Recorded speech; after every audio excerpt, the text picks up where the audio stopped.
Minister, this week at the presidential dinner, the Taoiseach said that without water charges, the tax rate that some people pay would have to go up by 4%.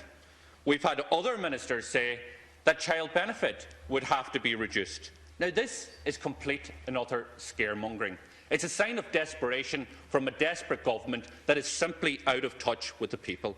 And his comments, the comments of the Taoiseach, confirm at least one thing, that there are alternatives. That there are alternatives to water charges if the government wanted to pursue them. But increasing 4% of tax on the marginal rate isn't one. That doesn't have to be the way that this is done.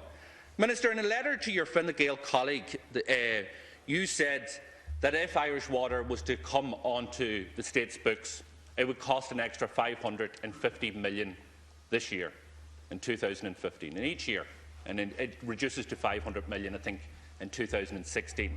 $550 million. And the demand is, where do you get that $550 million? How do you do that with reaching the deficit target? Now, Minister, you know fine well the deficit target that this government intends to reach in 2015 is 2.7%. You know that the rule that we have to reach is just below 3%. You also know that the headroom we have is about €570 million to actually come below the 3% figure. They are indisputable facts. So even, you shake your head. It's 550 plus the loss. Yeah, and I will come to that. And I will come to that. And I will come to that. So the 550.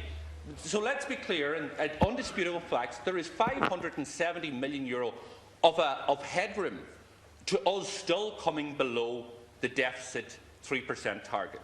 So therefore, if Irish Water were to come on to the state's books, that could be absorbed. But then you would have, as you rightly say, the issue of the €300 million that is to be brought in domestic charges. How would you actually fund that? Because if that were to come out of additional spending, it would bring us over the deficit target. Well, first of all, the €300 million isn't €300 million. Because if you were to scrap water charges, there is no need for your tax relief for offsetting water charges. There is no need for the household package to assist families who simply can't pay to try and make it a bit easier on them. So the figure comes down to below 200,000 in the first instance. Minister, if you were not to reduce income taxes from the 41% to the 40%, you could simply cope with this here, right now, right here, today. No scaremongering about 4% going up, no scaremongering about taking child benefit from vulnerable families and vulnerable children. None of that nonsense which this desperate government is trying to peddle out. But that isn't just your only option.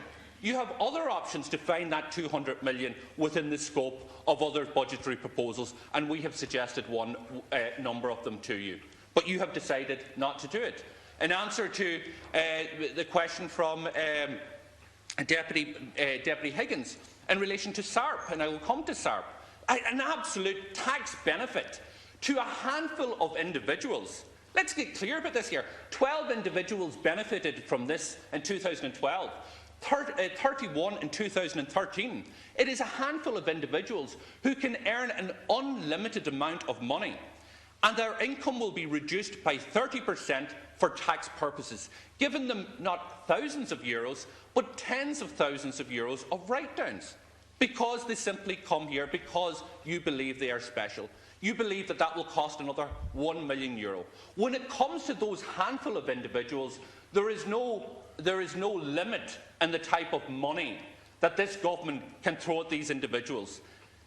You can claim for your children's fees, you can claim for your education fees, you can claim for your flights over and back from your home country. You can have, if you earn €1 million in this state, because you weren't happy with the €500,000 figure. So if you can earn €1 million in this state, you can have that €1 million less 75,000.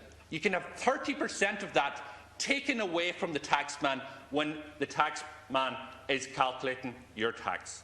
Absolute disgrace, Minister.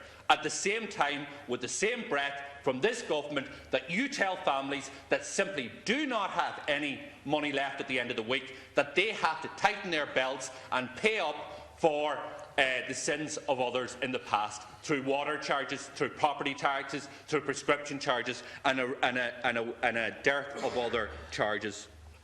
Minister, you need to stop the scaremongering in this, and you need to get down to fair ways in terms of funding water services. There's other ways in doing it also, which should be looked at, which should be examined in relation to keeping Irish water off the national accounts.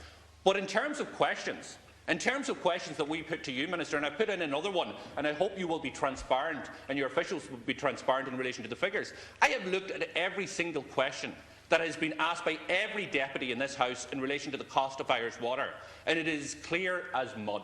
This government is unwilling to give clear figures in tabular form in relation to the costs associated with Irish water, the sources of the income, the source of the expenditure and the categorisation of that expenditure. I'm going to try once more, and I've put the parliamentary question, and I hope that you will ensure that your department officials and the government will provide that in a fair and transparent way.